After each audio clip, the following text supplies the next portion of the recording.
Requesting connection. Established. Encrypted. We're live.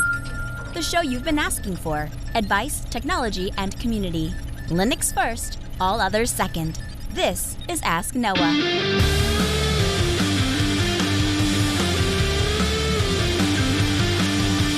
Live from Altispeed Technologies, the Ask Noah show starts right now. This is the show where we came to do all the things on Linux they said couldn't be done and take your questions on how to do the same.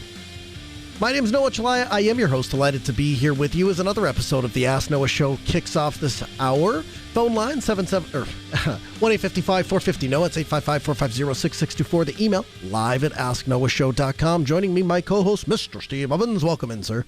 You know, you're getting rusty, Noah. You haven't gotten a live call in so long, you're forgetting the phone number. Oh, you're funny.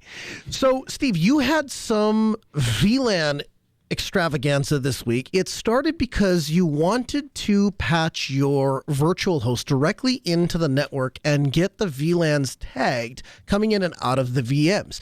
Octavio writes in and asks about it. He says, "Hey, Noah and Steve, did Steve ever figure out the VLAN trunking challenge that he was having in episode 449? I'd like to help. So far, I got it working on runtime. It will not survive a reboot, but it shows Linux is capable of doing it. And I also get the grasp of how the kernel sees it. So I connected my Cisco switch port on VLANs 1 to 10 to a Linux server on Eno 0. The Cisco switch port is set up as a trunk port. Then I did this on the server." And then he goes through all of the things that he did. So, Steve, where are we at with VLANs on Linux? So I also was able to eventually get to my resolution. The challenge that I had was also, like Octavio, I could make it work with just the IP commands, but it's not persistent. And anytime that I tried to use a persistent method to do this, it was non-functional until I went to Cockpit. I just gave up and I was like, I'm just going to click my way through Cockpit and magic happens. This is the second or third time that I've had Cockpit solve magical networking issues for me, and I have no idea what it does under the hood. Bridging was that for me. It used to be one of those things where I would go through it in either on the command line or I would do it in in Vert Manager. And I'd get to the end of it, and then most of the time it would work, and oftentimes I had to restart to get it to come into effect. But then I would get there, and every once in a while it wouldn't work, and I had to start over. And Cockpit, I click the bridge button, and it works 100% of the time, every time, no restarts, no problems. Yep, same experience Magic. here. Yep, and so it was the same thing with VLANs. I worked with a friend of mine at Red Hat who also is pretty heavy into the networking.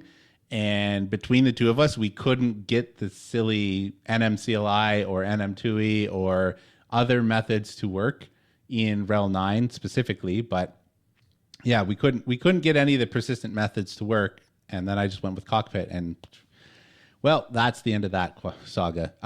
However, there was a little bit of learning that I had to do. I didn't realize that if you create a VLAN interface, so you have your bridge or you have a bond or something like that, and you want to create a VLAN interface off of that, so bond.94, bond.your VLAN interface. You follow me so far? Yes. So this is an interface that it will specifically handle just one or, generally one of the VLANs that you're passing into the trunk port. When you create a sub interface under Linux with the VLAN, it will filter that VLAN out of the trunk port. So what I was trying to do is I was trying to have my host on VLAN 94 on the same port as the trunk. So I was trying to create a sub interface that handled my VLAN 94 so that the host itself was on VLAN 94. But I also wanted to pass the entire trunk into the VM infrastructure so that I could have VMs on that as well. And what was happening was the host would be fine, but the VMs were not able to connect. And it turned out that after I did a lot of reading, when you create a sub interface with a specific VLAN, it filters that out off of the trunk. And so there was nothing for the VMs to consume inside of it, and that was part of my problem. So the solution was have two trunk cables. Interesting. So does that what sits inside of the oven bunker now is two physical cables? Yep. And from that, I looked at my 16-port core switch and thought, I wish I had 24. Let me ask you something. One of the things that we're looking back is switching back over to Cisco switches at Altispeed.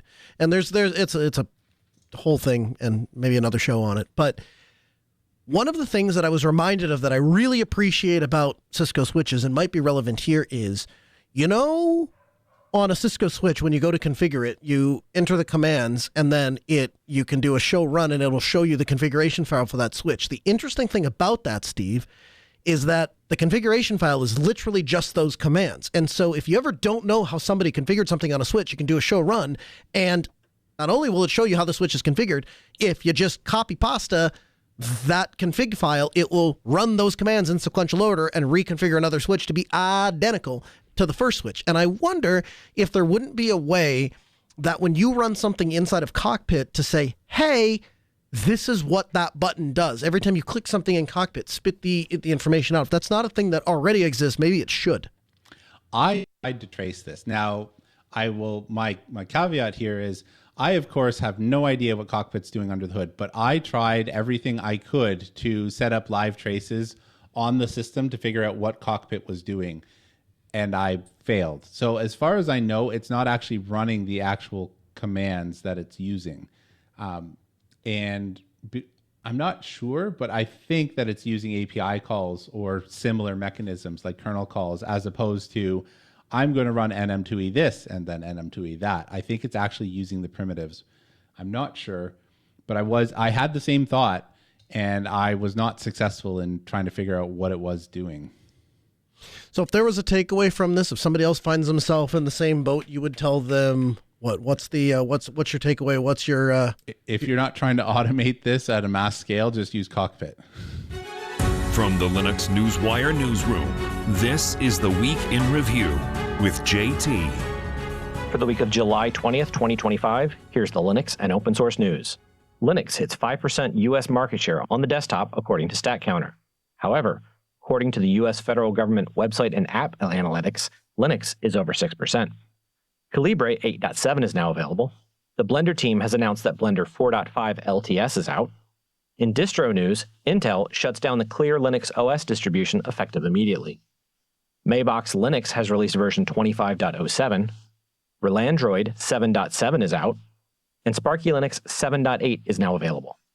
In open source hardware news, a Swiss manufacturer launches Grit 98M, an open source blade model designed to support the development, design, and optimization of wind turbine blade materials. In open source AI news, AWS unveils Bedrock Agent Core, a new platform for building enterprise AI agents with open source frameworks and tools. And AWS also announced Hero. Hero is a new AI-powered IDE developed by AWS that focuses on spec-driven development to help development teams quickly move from prototyping to production. And lastly, Google introduces Gemini CLI, an open source AI agent for developers.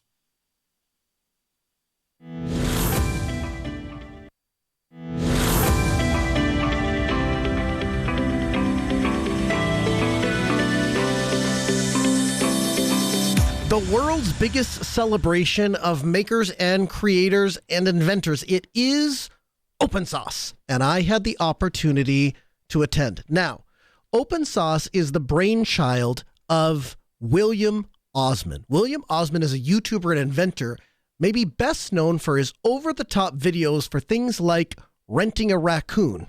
Hi, I'm William, and this is my wife, Caretaker. Last week, she told me she wants to have a kid, but how am I supposed to know if I'm ready to be a father? Having a child would change my life forever, maybe making it worse. So I'm going to speedrun parenthood by renting a raccoon. I've heard they have a similar intelligence to a human toddler. And at the end, I'll tell Caretaker how I honestly feel about having a kid. If you haven't seen that video, maybe you've seen the video of him building his own x-ray machine after a hospital charged him $69,000. I'm $69,210.32 in medical debt. I have an engineering degree, electrical and mechanical, and I would love to build my own medical equipment to prove that $69,000 is insane. I could build my own medical equipment for way cheaper than that, but I don't have time because I am a slave to medical debt now. No, we have medical insurance. Your responsibility is $2,491. Wait, so I don't owe $69,000? No. I'm only $2,500 in debt instead of $69,000. That means we have plenty of time and budget to make an x-ray machine in the garage. You know what cost a lot less than $8,500? This 60,000 volt power supply I got on eBay for $400. And for $155, I got this x-ray vacuum tube that I pulled out of an old dental x-ray head bought on eBay. Turning it on again. That's not right either. Welcome to the world of high voltage, where everything's a wire and you're probably gonna die. The microphone on the camera died, but we were successful in getting an x-ray of a hand. I cannot believe how good it looks. So William wanted something like open source to exist, and when he looked around, nothing like it did. So he decided to create a conference to inspire kids, young adults to pursue engineering, math, and science. And unsurprisingly, he has built one of the largest communities of engineers, math nerds, science nerds. It's approachable to kids, it's approachable to families, it's approachable and welcoming of people of all ages. And they make educational, hands-on learning fun, meeting kids where they're at, allowing them to get interested in the projects that they're interested in. And it's a community of builders and creators that help guide the next generation. So it starts with the attendee badge. From the second that you arrive at the conference, you have to build the badge yourself. Now, they have parts kits that are sponsored from DigiKey. DigiKey has a place in my heart because it was founded by a guy by the name of Ronald Stordahl. He's a local guy right here in my area in Thief River Falls, Minnesota. In 1972, he founded the company because he was ordering these parts from great distances away so that he could build these electronic keyer kits. And eventually he decided, well, I have to buy them in bulk, so maybe I'll just sell the leftover parts to other ham radio enthusiasts. Eventually, he started building the electronic keyer kits for people in ham radio, and it just grew to be the fourth largest electronics component distributor in North America, the fifth largest in the world. And so he put together these little kits of all the parts that you need to build the badge. And so there were soldering stations, and you got to attach the LED, the battery, the IC circuit, the switch, the resistors, all the things to build the badge. And of course, then you could take some creative freedom if you wanted to make it into something else. They had the world's largest laptop. And this is an example of a product that shouldn't exist, but did. It's an engineering company that makes things by request, by design. And there was a gentleman who was demoing this Alienware laptop that's so large, I can't even begin to describe it to you other than to say it took off like half of a wall of a room. And I asked him, why would you build this? And his answer to me was, we had an esports company or an esports team that wanted something that would draw attention to everybody that walked by. And so they said, can you build us the world's largest laptop? And so you get the opportunity to dig in, like, so tell me how you do that. And so we start looking at the keys, and he goes, well, I 3D printed the keys. I said, well, how do you make them bounce back up? He goes, oh, a little rubber band. I said, well, how do you make them like click? He used a tape measure. He took a tape measure and put a tape measure, cut a piece of tape measure, strip off. And when the key touches the tape measure, it depresses the tape measure. What happens to a tape measure when you push it? You get that little snap, that little pop. And that gives you the equivalent of when you're pressing like a mechanical key down. And then, of course, there's resistance and pressure, and so it pops the key back up. And so he built, and when I tell you the details on this thing were perfect, I mean they are perfect. And so he built the world's largest Alienware laptop. There was the SmartLit, which I don't know that this is one of those products that it's in the very early conceptual designs, but the guy looked around and said, I don't like the design of modern electrical outlets. And Steve, I would think you might have some appreciation for that with the injury of a family member, because the prongs are exposed. And so if something happens, there's potentially danger. And so he developed a pogo prong outlet that is almost like the MagSafe that connects to a laptop that's used in the Fruity Company, and developed that for house outlets. My friend Thomas Kwame was there with Orbit panels. They're control panels for home automation, churches, pro AV gear, whatever it is that you're trying to control. Orbit panels are able to do that.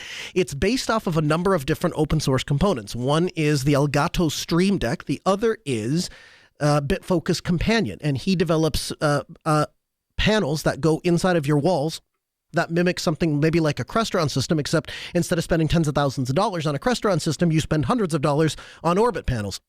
He open sourced the design, so if you want to download the design, you're welcome to do that from his website. If you want to order just the plastic parts because you don't have a 3D printer and you want to build it yourself, you're welcome to do that. Or if you're lazy like me or want to support Orbit panels like me, I just order the entire thing and stick them everywhere in my house. And so every room in my house has an Orbit panel, and that's how we control our lights. So Thomas and I are there. We're walking around OpenSauce, and we run into the largest collection of Stream Decks I've ever seen in my life. It was 66 Stream Decks mounted to a single surface. The project wasn't directly from Elgato, but there were Elgato people there.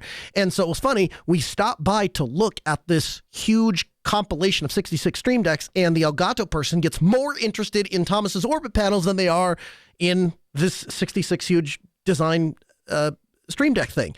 And so getting to meet those people in person, they became aware of Orbit panels if they weren't already. And now Elgato is offering the Elgato Stream Deck as just components. So you don't have to be, Thomas has videos and directions on how you can disassemble the Stream Deck to get at just the components and then mount it inside of his custom enclosure that you can put into a wall. That's no longer necessary. Not only do they provide just the raw components and you can buy them directly from Elgato, they also provide you the CAD drawings if you want to build something around it. And so Elgato being one of those companies that's going to support creators and builders. There was an electric violin. It was a gentleman who wanted to learn to play the violin, and so he taught himself to play the violin. But when he applied to a music group to go play the violin at and didn't get in, he said to himself, if I built an instrument, by default, I'm the best player of it. And so he built an electronic violin or something similar to it. I don't know really exactly how to describe it, but it's essentially a long metal piece with capacitance touch with LEDs. The thing that drew my attention to it, you could put it together and you could make it make sound and it wouldn't be that big of a deal. This guy went all the way. Everything from using table saw mounts so that you could quickly attach and detach the mounts for it, as well as a built-in speaker, amplifier, and MIDI controller and synthesizer, to things like he has buttons on there for doing sliding scales, for changing it to a blue scales, for changing the key, for doing sharp, for doing flat.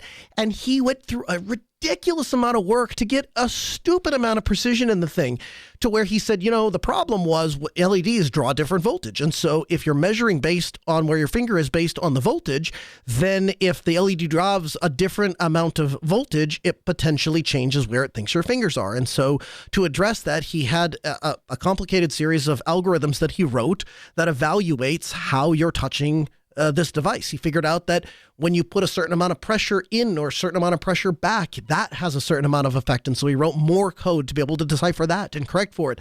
And, we asked him, we said, why would you go to that level of detail? You don't need that level of precision. He goes, well, I just wanted to, right? And so it's the perfect example of a product that really shouldn't exist, that is not necessarily marketable. But you know what? If you were going to build a product to perfection, this is what you would do. And why? Because he wanted to. There was a rocket panel. If you ever watch Smarter for Every Day with Destin, he's a pilot, he's a ham radio operator, and he wants to teach people about science, engineering, physics, those sorts of things. And so it was interesting to be in a panel in where they talked about the challenges and excitements working with building rockets, but also from people all over the world. So, engineers that were from other countries where they got started, where their family members blew fingers off trying to build little model rockets, all the way up to people that are working in under current administration and current challenges in which things are getting cut.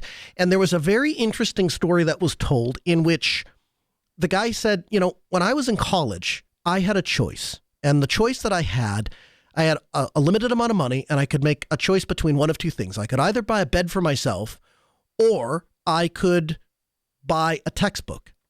And I chose to sleep on the floor because buying the textbook, even though it was optional, even though I didn't have to have it to attend in the class, that was an investment in my future self. And I look back on that decision Sleeping on the floor didn't kill me. Throwing a mattress down there and crashing down there was fine.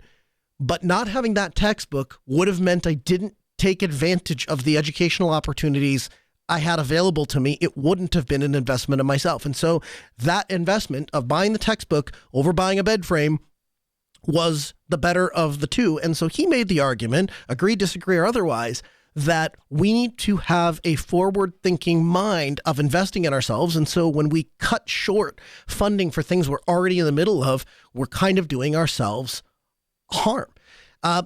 Meshtastic had a booth there. There were many nerds with antennas sticking out of their backpack, message payloads bouncing all over San Francisco. And again, the thing that appeals to me doesn't rely on any particular service, doesn't require a cloud base. It's just available for anybody to participate and hang out with. Framework, they were there with their repairable laptops. They had the Framework desktop there. Now, I'll be honest with you. I didn't really understand the purpose of the Framework desktop. Why? Desktops have always been modular. They've always been repairable. So I'm not really sure what the pitch there is, but I will tell you this. It's way smaller than I thought it was, which is good and a bad thing. It's good because it's very compact and portable. It's not great because that means that there's no PCI port, and basically it's a laptop motherboard inside of a desktop-looking chassis. But being able to see it in person was awesome. Being able to see the 12-inch in person was awesome.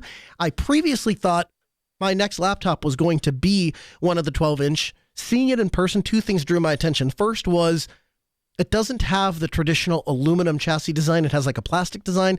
The second thing is, and my son actually is the one that caught this and pointed this out, it's a 2-in-1, so it flips around, which isn't really appealing to me. But my son's theory, which I think probably bears some legitimacy, is that perhaps they went to the 2-in-1 because that approaches a new market. And so people that want that tablet-like experience, that want to be able to flip the laptop over, they want a touchscreen, those sorts of things, it gets them into a newer market. But being able to see it in person, being able to put your hands on it, and I see, it's a little bit chunkier than I thought. It's about the same footprint as the 13-inch, makes me say, okay, maybe that's not the right one for me. Maybe I'm back to the 13-inch. If you were a content creator or you work in production, it was awesome to be there, in part because you have people that are making content on YouTube for a full-time living for millions and millions of people, but also because the industry took notice. So Blackmagic showed up. They were demoing all of their hardware. They were demoing all of their software. There were things like WLED and products based on it. We'll have some links for you in the show notes that you can check it out. There were professional laser show and manufacturers there that were able to demonstrate how you would put together a professional laser show and the safety that comes into that and the classes that you need to take and the certification that you need to achieve to be able to do that safely. The only way I can describe this is electronic art. And it was one of the largest CAN bus things outside of like a car I've ever seen. Think of it almost like a big, huge, colorful honeycomb with electronic mirrors, and those mirrors go in and out and produce colors. I'll post a video in the Geek Lab if you're not there, #geeklab:/linuxdelta.com. There were real-life ad block goggles. So they basically took VR goggles and wrote custom software that will block out any of the ads in real life. So at the moment, I struggle to be able to get gas anymore without the little screen turning on and playing ads and doing all of that. That's real life ad block. They had what they called the assistive climbing harness, or Ascend. It was a custom harness that is designed for rock climbers. And essentially it withstands 50 force of pressure, can respond within 1 second, operates for up to 30 minutes, and can maintain torque for 30 seconds. It weighs under 5 pounds, so you can wear it for many hours at a time, and a negligible interface with human kinetics. It works with what the body does naturally. So as you're trying to climb up, the harness is working for you. And so they had a pull-up bar, and you could do an example. Say, hey, I want to see how many pull-ups I can do. And then you put the harness on, see how many pull-ups I can do. And it's amazing how these things, that was an example of something that I think will make it to market someday. Many of these things were not. In fact, some of them weren't even really complete. Some of them, they didn't make you have it all the way done. They just wanted it to be far enough along that they believed that you would eventually complete it. In fact, I saw one particular booth that had a video because their thing wasn't working. And under the video, there was a little sign, and it said, and I quote, "irrefutable proof that it once semi-worked." And then there's a YouTube video of it kind of sort of working. And so it was really good polish around things that were not polished. My son is going into robotics next year. And so to tell you that there was I mean, there was an entire row of robotics, everything from tiny little itty bitty robots that you could get in kits to an open source robot called the HexPod, which we'll have a link for you in the show notes, podcast.asknoahshow.com, to the Unitree G1. This is a $16,000 human size robot that can walk, and it has a camera, and at first I thought it was a kid walking around until I saw it and turned around and it had no face. It just has a big hole inside of it. I'm like, holy buckets. Very, very, very cool stuff. And so my impressions, it drew a lot of attention and gave a ton of praise to those who are interested in math and science and engineering, gave them a community to plug into, made them feel welcome, accepted, and encouraged to pursue being a nerd, and quite frankly, kind of gave some subtle jabs to kids who sit around and play video games all day. And so they had a Are You Smarter Than a Sixth Grader? Fun story. It wasn't a sixth grader that won. It was a fourth grader that won. But they had this little fourth grader was able to answer all of these questions, and one of the categories in the Jeopardy-like game was brain rot.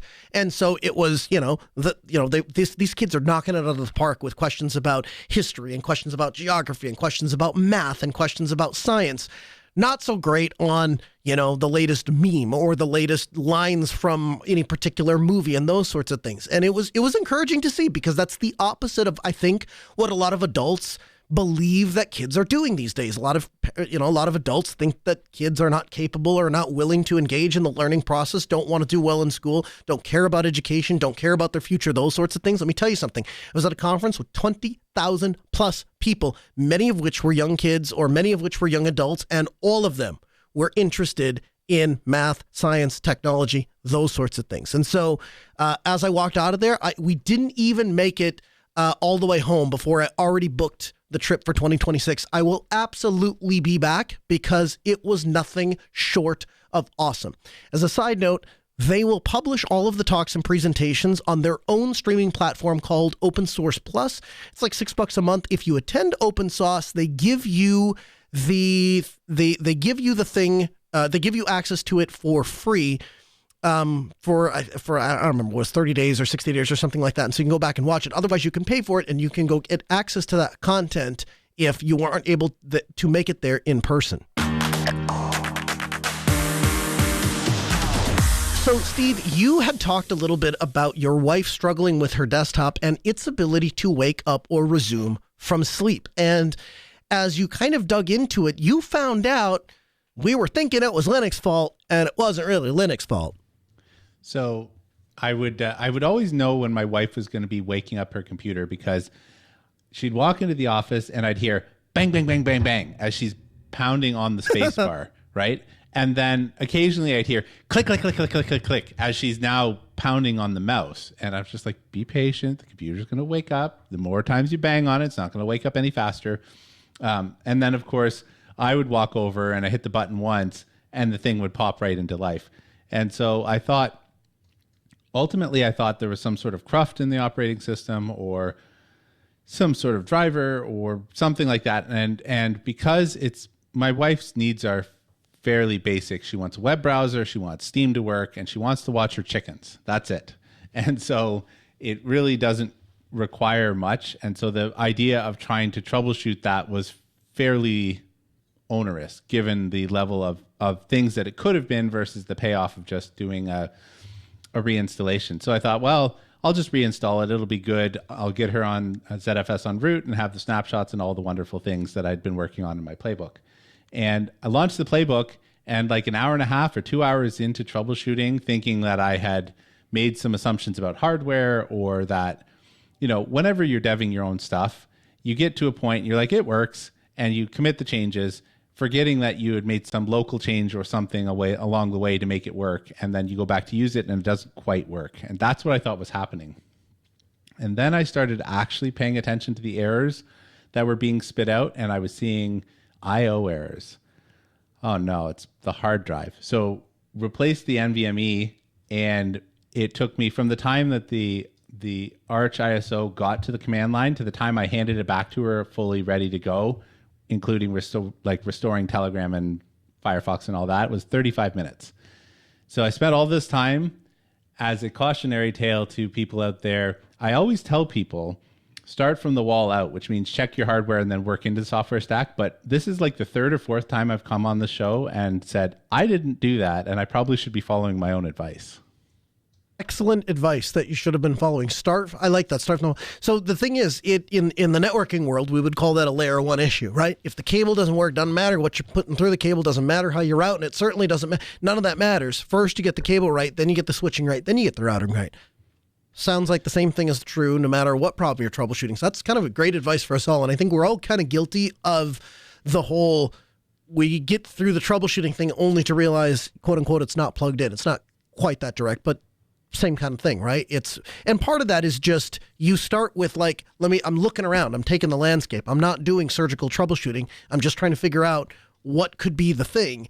And you didn't switch a piece of hardware, so that isn't the forefront on your mind. But going back to those basics and just kind of retracing it the way up, that's definitely the way to go.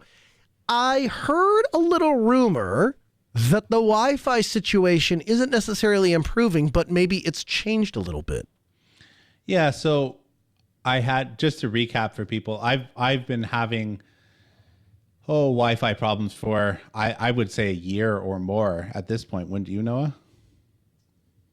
I think it's probably even more than that, because I think I don't know that it ever really, did we ever really get it since you moved into that house? Did it ever really totally work perfectly? It was stable for like the first 2 years, and then I burned out my first access point, remember? And that's where all of this triggered. I went and bought a UniFi 6 access point, and ever since then I've had stability issues, I suppose. Ultimately, what's happening is things will join the network and then either stop having traffic being passed, or they stop trying to join the network or whatever. So like I have this thing. This is a perfect example. I have a what the heck is it called? It's called a bond device, and the idea is that it connects to your Wi-Fi, and then it can send signals at 304 megahertz so that you can control the silly ceiling fans and stuff like that. Because of course they don't follow. It's even 304.7 or something really silly like that. It's very precise that you can't just buy stuff off the shelf. Anyways, point of saying that is this guy, when it can't get enough signal or it thinks that it's not on the Wi-Fi, it'll just drop off the Wi-Fi completely on its own. So if it connects to an access point that doesn't allow its traffic to flow anywhere, it will flash orange and then just drop off. And currently it is sitting on my desk, orange. There's nothing wrong with the Wi-Fi in terms of functionality. The access point and all of that has been, I replaced the access point, so I downgraded. I went back to the UniFi AC Pro because I thought, well, maybe it's this is the second U6 that I've had that has had some sort of problem. I had one completely just die, and Mr. Noah took that back to see if he could either RMA it or whatever for me. And now I've had another one that I took down that was the long range version. And I thought, well, I didn't have any problems with the actual UA Pros. So I went back to that, and I still am having the same problem. So I thought, well, why don't I replace the cable, which of course is a decent amount of work. So I bought a 100-foot outdoor rated cable to run through my attic to replace the cable that was there. It was pre-molded and all the things, so that I was ruling out the idea that, well, it's an issue with the crimping that I did, or maybe there's too much heat, or whatever. I was just trying to rule that out. So I did that on Thursday. It hasn't gotten a ton better. And what is frustrating about this is it's definitely the unified device, because when I take a line from my core switch and put it on the VLAN that I want for the Wi-Fi and plug it into my now, I don't know, it's got to be 13-year-old D-Link that is sitting on the floor underneath my desk, everything up here works just fine. Here's the thought for you, Steve. You're not going to like this thought, but I'm going to throw it to you anyway. How would you feel / what would you think about trying the OpenWTR1? It isn't going to mount onto your ceiling. It isn't really a replacement for the UAP Pro, but it would be a significant upgrade from your D-Link and would give you some hands-on experience with the OpenWRT-R1. Well, so the issue is that if I was just going to throw something under my desk, I would just leave the D-Link because it's functional. If I was actually going to replace it, it has to go on the ceiling. There's just no way around that. The spousal approval factor is not there. I get the spousal approval factor part of it, but wouldn't it be nice to have hands-on with the OpenWRT-R1 and get at least an up-to-date Wi-Fi chip, even if you're throwing it under the desk? Possibly, but again, I don't really...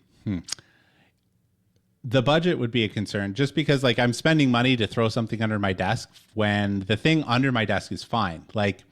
Legitimately, everything that I can run a wire to has a wire to it. So anything that needs performant internet or all of the rest of that is fine. We're just talking about IoT devices and cell phones and stuff like that will survive on the lesser. So I have to balance the idea of I have a fairly large outdoor project that involves a lot of concrete coming up this summer. And do I spend $150 on something I'm going to shove under the desk for? No, probably not. But what if an Indian man showed up with one? Would if it got swapped with the D-Link, we can call it show content because then we can get your impressions on the OpenWRT-R1. Is there an Indian version of Santa Claus? Is that what we're talking about? Because I'm not familiar with that. Yeah, he comes out of the attic instead of the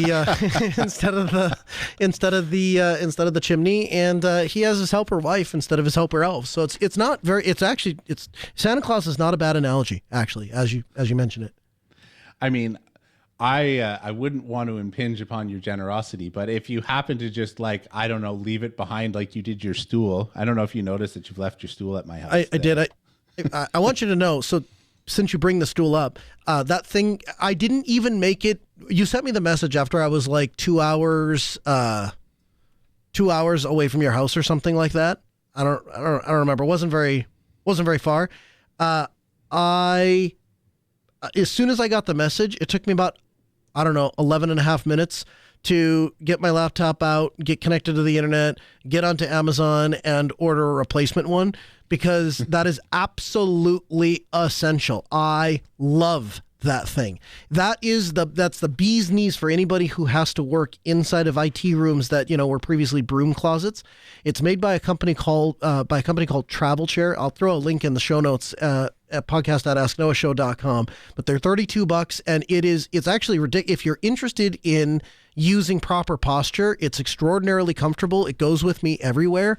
And it took me mere seconds to make the decision to purchase another one of those things. But I'll get it next time I'm there. And I'll take the chair and I'll leave a OpenWRT-R1, and then you can get hands-on and tell me what you think of it. Get your informal review. You'll have to pass that by the boss. I think we'll have to start an inventory of all the things because I was looking around. I was like, oh, that's Noah's and that's Noah's. It's Steve's. Anything that's in your house is Steve's. If anything that's there, it's a gift. I don't do loans. The borrower is slave to the lender. And I don't do that. It's not even about borrowing. You left your 65-watt USB-C charger here. The RAV Power, the little black one? Yes. That's where it is! I've been looking all over for that. I replaced it with an Anchor. I'm not very happy with the Anchor. It has... Yeah, I'm losing. I don't even know. I'm losing my ability to talk. I'm so excited that I found that thing. So that is... So here's the story behind that. That is made by a company. I don't know what the Chinese name is, but some Chinesium thing. And they throw it onto Amazon. And like Chinesium companies do, they throw, a few thousand of them out there into the world and say, go give us a free Amazon review, which people did. And so it had, 16, 20,000 4.5-star reviews. And so I buy it. The thing I like about that charger, Steve, it has a figure-8 cord on one end, so when you're in the Euro world, you plug in to the Euro cord, and when you're in the US world, you plug in the US cord. Then on the front of it, I get one 65-watt Type-C to charge my laptop. I get one 45-watt Type-C to charge either a second laptop slightly slower, a cell phone, a tablet, whatever, and then I get two USB-As to charge the other things. And that thing has to be going on 5 or 6 years old, and it still works like a champ. I went to purchase another one, and Amazon blacklisted them because they did this thing where they quote unquote bot reviews, and that violates the terms of service, yada yada. So I go to find whatever a replacement is, and I find there's another company that manufactures what looks to be the exact same thing. So I purchase it. It shows up. I kid you not, Steve. There's a sticker with this new company on it, and I peel the sticker off, and underneath the sticker, RAV Power. And so I will order another one, but I have to order it directly from RAV Power, and because it's some Chinesium thing, it'll probably take 7.5 months to get here. So I forgot my power supply when I was on a recent trip, and I Amazon Prime to a locker, which, by the way, that's a cool experience. You order something at like 7 or 8 in the morning, and it shows up by 3 p.m.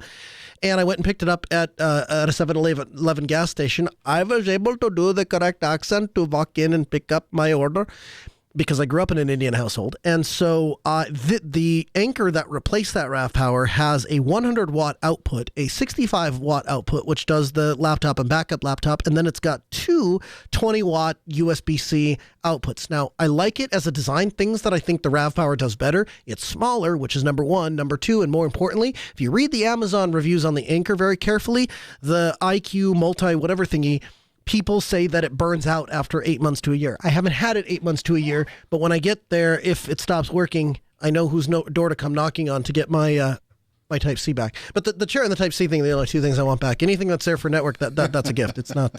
And I'd highly encourage you to check out that RAV Power thing, because I think it's pretty cool. Anyway, that was a lot of rabbit holes we dug down. Okay, so here's something where your world and my world intersected. One of the friends that came with me to Open Source is William. And William works for Google, and he's incredibly smart. And so anytime I have the opportunity to be around him, I try to just shut up and listen to him, and then he'll just talk, and then I absorb knowledge almost through like osmosis. And one of the things that he's particularly passionate about is hardware. You can ask him anything about hardware, and he will tell you in as much level as you want to learn how hardware works, and down to the individual bits and bobs that make up hardware. And so he's a fascinating person to talk to and really dig in. So my son is along, who wants to upgrade his gaming machine. His gaming machine is a hand-me-down from one of my computers that he kind of beefed up, but it's at this point has to be 15 years old. And so he's looking at upgrading it. He has some unique requirements that are, shall I say, difficult to meet. That is to say, he wants to keep it under $350. And that's a really difficult bar to hit. And so he was talking to William, and William basically suggested, well, maybe you need to look at like an older graphics card that's maybe newer than 15 years old, but older than what you have today. And then they went back and forth between Ryzen and NVIDIA and so on and so forth. But the one thing that they landed on pretty quick, all around the table, the thing that they landed on is definitely don't go buy the brand new greatest latest thing. In his case, because it was going to be more expensive. Now, you had the opposite experience insofar as you did buy the greatest, latest, newest thing, but that's not working so well. Tell me about that. So this is the ongoing interesting saga with graphics cards. And this one doesn't have to do with my desktop. So I had a 5060 Ti that I was going to replace did replace a 10-year-old Quadro with, and this machine sits in my AI sphere, where I do a bunch of like, not just AI, but I put Frigate on there, and basically anything that needs GPU offloading. And one of the things that kind of bit me was, so Docker tells you, or containers tell you, that it solves the "it worked on my machine" issue, and that it'll continue working into the future. If it worked once, it'll continue to work. It turns out that only is true if your hardware supports it. So I've been using a project called Whisper, and no, I didn't make that Lisp. It is WHSHPER because of the way it's the Whisper library from Meta, I think, is the underpinning of this. And this gives you a nice UI to interact with it. It's for grabbing transcriptions off of audio, and it can do translation, and it's got a bunch of really nice stuff about it. I really, really love this project. The problem is that the author has moved on to version 2 of the software, but version 2 is not ready. It's a full rewrite, according to him or them, and it is not in a functional state for most people to be able to use. So I was sticking on version 1.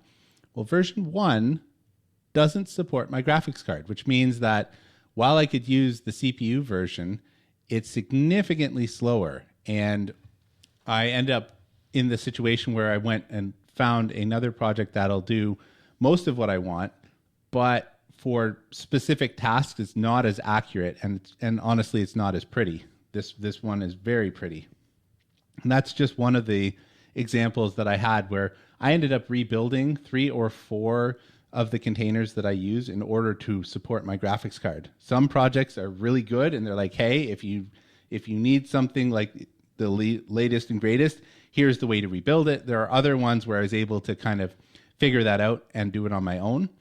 But for this particular project, when I followed the same steps I had done for other containers to update specific libraries, it builds, it launches, and then does nothing when you try to use the GPU. Wah, wah.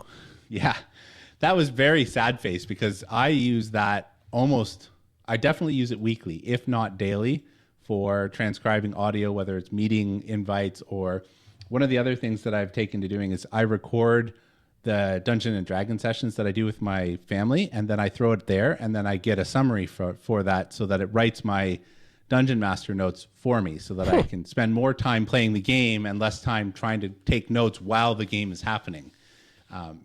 And so that's super useful for keeping it private and all of those sorts of things. So I use this project I would pay for this project if there was an option to. I really love it.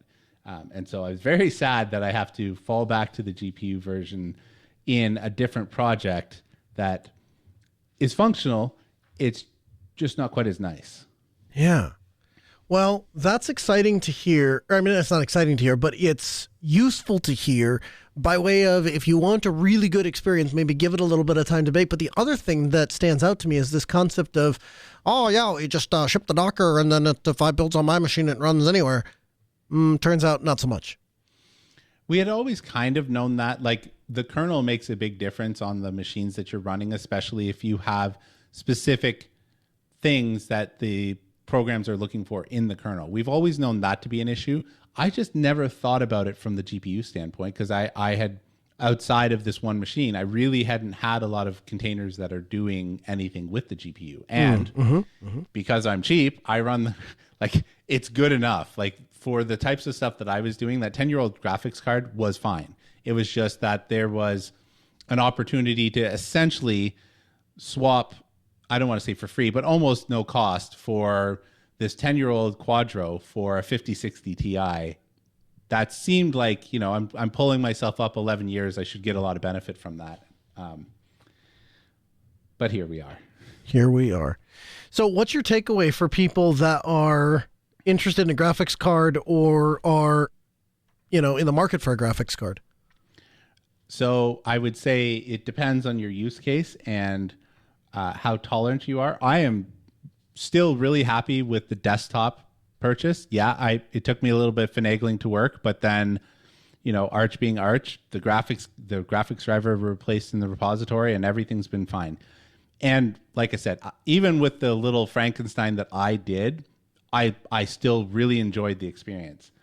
I should have done due diligence. I don't even know. Now I know how I might have looked for it. But back then, I don't even know how I would have looked for, except for literally searching for, does, the 5060 Ti support this thing, or, vice versa. Mm-hmm. I don't know how I would have found that previously. I now have a better understanding of, the components that built up the project that we were using. This goes back to the ongoing theme. It just occurs to me that when you deploy something into production, you should know how it works. And I was just deploying these projects as kind of black box binaries, and having to dig in and rebuild it.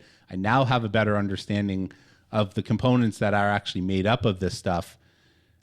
So I hope I won't trip over that in the future. The last thing is, and I'm going to save a little bit of the special sauce for later down the road when I get everything dialed in, and then I'll do somewhat of a big reveal, but I am starting to get the very basics of how I'm going to retool my house to incorporate Home Assistant. Up until this point, Home Assistant has been a thing that has hung off of home automation. So I have core automation, things that I absolutely count on that cannot fail. As you and I have discussed many times, and I brought up on the show, my bar for the spousal approval factor is very high, and my allowable failure rate is very, very low. And so I basically don't get it can't work. It can't ever not work. It basically always has to work. And if she ever walks into the room and hits a button and the lights don't come on, that's kind of the end. It's like a one and done sort of thing. And that's a really high bar to hit. I have so far managed to hit that with Lutron for Radio Raw for the lights. I've so far managed to hit that with Honeywell Red Link for thermostats. And I've so far been able to hit that for access with cameras and access control. And Home Assistant then becomes the thing that ties everything together and allows everything. It adds a little bit of extra flavor and a little bit of extra sauce on top. I am in the process of retooling that to make it more of a core thing where everything will be based off of Home Assistant. But I need to think through very carefully how I choose to do that. And I'm starting to get the very basics down. I understand you're going through a very similar thing, cleaning up your Home Assistant entities. So I guess it's similar. What has happened, my Home Assistant has been around for as long as I've been at Red Hat, because it was born out of the necessity to kind of have better control. Honestly, I had a 10 gig switch and its state would fill, and the only way that you could bring the switch back to life would be to power cycle it. So I put it on a Tasmota plug. Like I bought a plug and I flashed Tasmota on it. And then it kind of spidered from there. And then we got tired of going to 3 or 4 different web pages. And so I brought Home Assistant in. So it's been like a decade, not quite, but almost a decade of Home Assistant here and never having reinstalled it. I went and put it on a VM and have just slid the VM to different hardware as I needed it to. That means that I have a lot of cruft in there from legacy stuff. So an example of that is I have the Unify plugin, and that tracks every device that has ever hit your network and puts them as entities inside of Home Assistant. And for me, that meant over the last 10 years, I ended up with 18,000 entities in Home Assistant, most of them completely not anywhere near my network. Like right now, I have 150 entities from Unify. So that's a big difference. And one of the things that I found was that in Home Assistant, you can't actually do a mass purge of entities. You actually have to go one at a time. And that was just not going to happen. So I nuked the entire plugin, which got rid of its database and all of those entities. Then I used Spook to clean up because there was a lot of garbage left behind from a bunch of dangling like orphan things. And it sped up everything from Node-RED loading to the web interface. It was night and day difference. It was almost like I tossed this thing on the latest hardware. I was legitimately shocked at how much responsiveness I was missing because we just had been that's just the way that Home Assistant was, right? And I just assumed that that's just how it was. But man, it is peppy now. Getting rid of all those unused things has been amazing. Well, I'm glad to hear that. So Home Assistant is alive and well and doing good things. It is the center of our house, and it has been for a long time. I pay for the Nebulcast subscription just to support the project, even though we don't use any of the fancy stuff. So love the project. It is central to our house. I love it. I hope to get someday where you are today. I'm working towards that. The music in our ears means we're out of time. I thank you for joining us. If you want to catch the entire back catalog, it is available for you at podcast.asknoahshow.com. While you're there, you can check out the show notes. It'll have all of the articles and references that we mentioned throughout the show. Want more of us? Well, or at least me? Head over to noahc.us/listen. I'm doing all sorts of fun things, or noahc.us/events to find out when I'm in your area next. Steve is on X at Linux Ovens. We're back next week at 6 p.m. Central. AskNoahShow.com. Have a good week.